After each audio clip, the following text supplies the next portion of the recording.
Hello, I'm the script guy, and this is the movie The Heir. Raised by a single mother, a man discovers that he is the rightful heir to a multi-billion-dollar fortune. However, he is the very last in line to inherit. To speed up the process and reach his ultimate goal, he decides to systematically eliminate the 7 other claimants standing in his way. The Script Guy. The film opens with a major spoiler. We find ourselves in a prison cell, just 4 hours before the execution of Becket Redfellow. A priest arrives to hear his final confession. But instead of showing remorse, the suspiciously calm convict begins to tell the story of how his life ended up on the brink of death, behind bars. The story begins long before Becket's birth, starting with the youth of his mother, Mary, an heiress to the prestigious Redfellow family. Raised in high society, she fell in love with a simple musician, proving that the heart wants what it wants. Their passionate, secret romance inevitably led to a pregnancy. Mary's father, Whitelaw, gave her a harsh ultimatum: get rid of the unwanted child or leave the family forever. The story begins long before Becket's birth, starting with the youth of his mother, Mary, an heiress to the prestigious Redfellow family. Raised in high society, she fell in love with a simple musician, proving that the heart wants what it wants. Their passionate, secret romance inevitably led to a pregnancy. Mary's father, Whitelaw, gave her a harsh ultimatum: get rid of the unwanted child or leave the family forever. When Mary chose her baby, her family ostracized and disowned her. She gave birth to a son, but had to raise him all by herself, especially since the boy's father passed away at the young age of 21.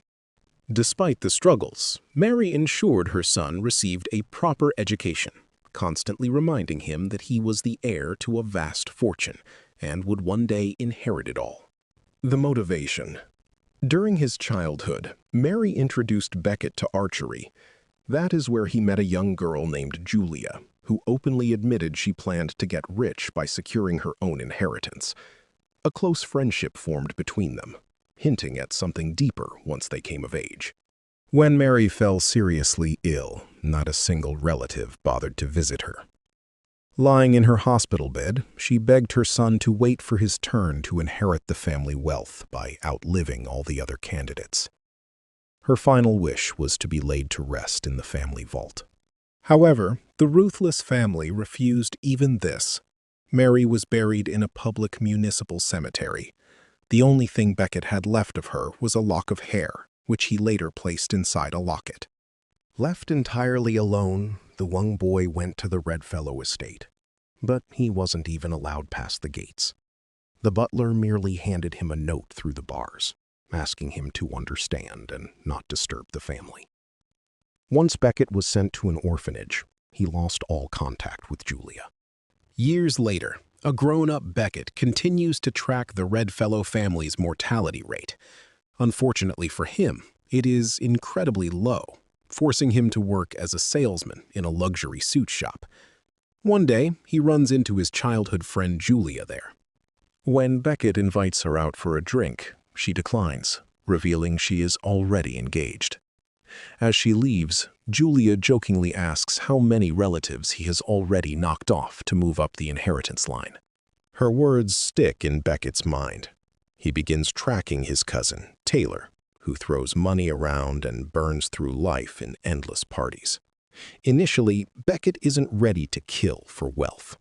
But everything changes when he is demoted from a salesman to a warehouse stockboy, just to clear a spot for the store owner's relative. Enraged, Becket attends his cousin's party. The first victims. At the party, Taylor throws cash out of a helicopter before jumping into a pool. Seizing the moment when Taylor boards his yacht alone, Becket follows him on a jet ski. He finds his cousin completely drunk on a lounge chair. Waking up for a split second, Taylor orders Becket to drop the anchor. Becket ties the anchor rope around his cousin's leg. He hesitates for a moment, but when Taylor suddenly opens his eyes, a startled Becket drops the anchor.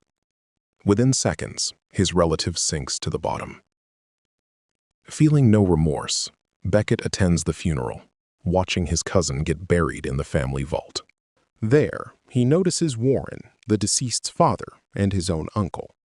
After striking up a conversation, Beckett goes to a bar with him. Warren admits he always respected Mary for standing up to old Whitelaw. Eager to help his newly found nephew, Warren invites Beckett to his office and offers him a position in the company, the very vacancy left by his late son. Despite having no experience, Beckett quickly adapts to the workflow. A year later, Julia calls him. Out of nowhere, she asks him to invite her out for a drink again, only to reject him once more, playing on the fact that she is married. Confused by her logic, Beckett focuses on choosing his next victim. The family tree isn't going to trim itself. His choice falls on another cousin, an artist named Noah. Posing as a photographer, Beckett sneaks into Noah's art exhibition. After chatting, Beckett reveals they are related. Thrilled by this sudden twist, Noah shows Beckett his darkroom, where he likes to hide and smoke away from his girlfriend, Ruth. When Ruth arrives, Noah introduces her to Beckett. During dinner, Beckett learns more about Ruth and realizes they have a lot in common. She even invites him to dinner the following week. Knowing he can't rely on pure luck, Beckett crafts a deadly plan.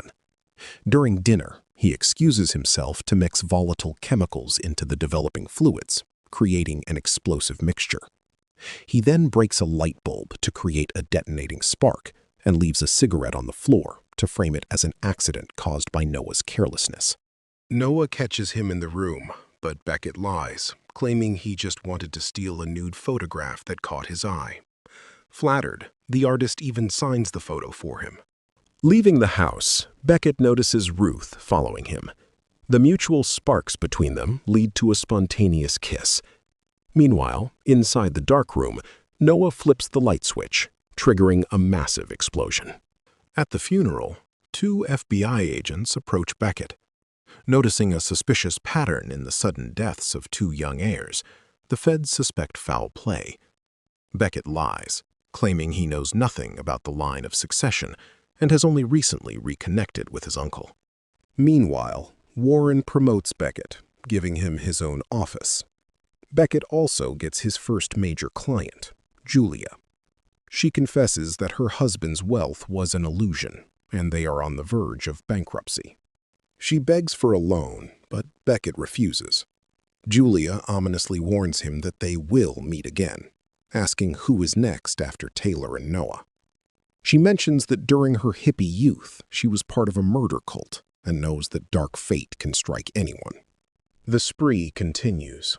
Taking precautions, Beckett sets up a solid alibi using a cheap subordinate at a diner, while he heads out to eliminate his next cousin, Pastor Stephen.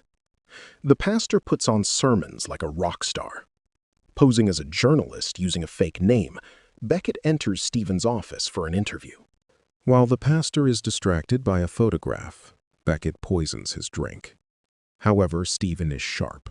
He threatens Beckett with a ceremonial katana, revealing he knows the journalist Beckett is impersonating has long retired. Beckett confesses he is actually his cousin. Dumbfounded by the revelation, Stephen lets his guard down, allowing Beckett to safely leave before the poison kicks in. Another Redfellow funeral follows.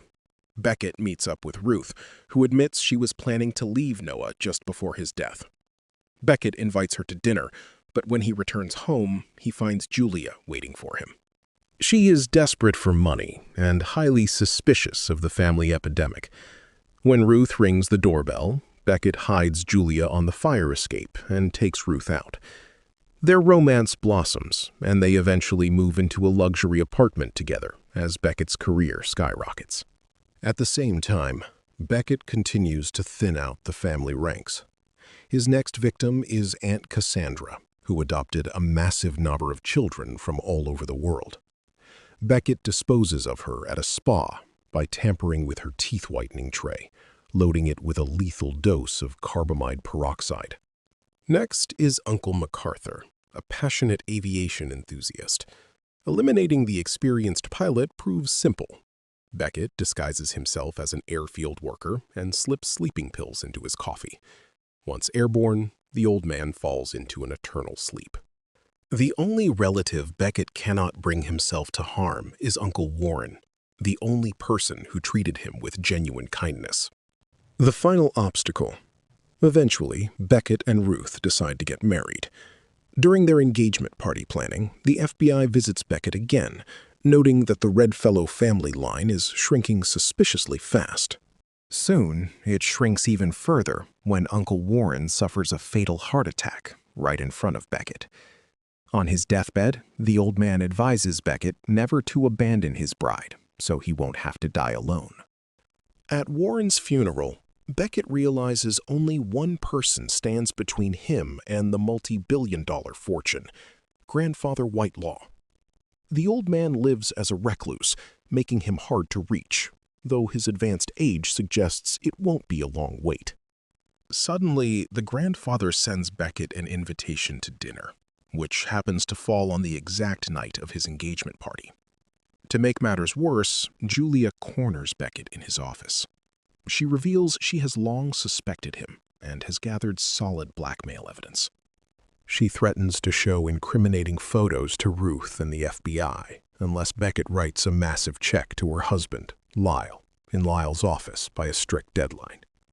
Beckett races across the city, delivers the check, and leaves a smug Lyle behind. Determined to secure his financial future, Beckett goes to meet his grandfather instead of attending his own party. Arriving at the estate, he finds he is the only guest. Over dinner, Whitelaw hints that he knows exactly what happened to his children, but doesn't seem angry. Beckett doesn't deny the implications. The grandfather leads Beckett to the armory, loads an antique shotgun, and hands it to his grandson, urging him to shoot him and finish what he started.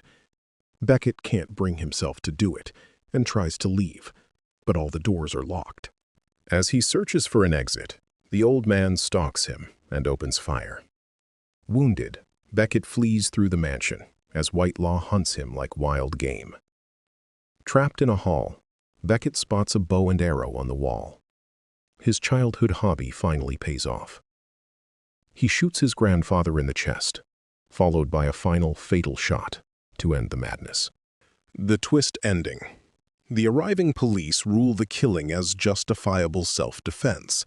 Beckett returns home to a furious Ruth, but her anger vanishes when she realizes they are now unimaginably wealthy. Beckett officially inherits the fortune. However, at a celebratory gala, the FBI arrives to arrest him for murder. By a cruel twist of irony, the new billionaire is charged with a murder he actually didn't commit. Lyle was found stabbed to death, and the knife bore Beckett's fingerprints from his recent blackmail visit. The trial is swift. Julia testifies against him, claiming they were high school sweethearts, which provides the prosecution with a perfect motive: jealousy. Beckett is sentenced to death. The day before the execution, Julia visits Beckett in prison. She confesses that she hid a suicide note left by Lyle that would completely exonerate Beckett. She offers to hand it over to the authorities, but only if Beckett signs over the entire inheritance to her. Seeing no other choice, Beckett agrees. This explains his eerie calmness with the priest hours before the execution. He believes his old friend will deliver. Julia keeps her word, and the new evidence sets Beckett free. Walking out of prison, he meets Ruth. She hands him his mother's locket and leaves without a word, believing he cheated on her. Left with absolutely nothing, Beckett spots Julia waiting for him in a luxury car. Getting inside, he opens a bottle of champagne, contemplating an uncertain future. Meanwhile, at a bar, the priest who heard his confession tries to drown his moral dilemma in alcohol. He knows Beckett is a serial killer, but he can never tell a soul without violating the sacred seal of confession. And that is where the movie ends.